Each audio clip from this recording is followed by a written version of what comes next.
عمرك ما تعرف جمهور الزمالك ده بيتكلم في الكوره ليه، بتتدخل في الكوره ليه. يا اسطى دلوقتي هما بيقولوا ان الاهلي بيكسب بالتحكيم المصري، تمام. ماتش بيراميدز جبت حكام اجانب، قال لك ده الحكام الاجانب جاملوه وكسبوه، تمام.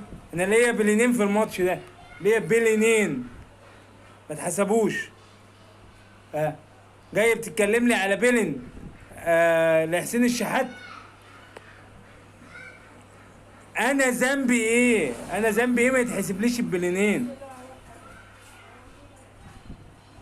حاجه غريبه جدا يعني. وبعدين يا عم انت بتتكلم على الحكام المصريين. يا اسطى انا ما بكسبكش الا بحكام اجانب. في افريقيا بديك على وشك بحكام اجانب، في مباريات الدوري بديك بحكام اجانب.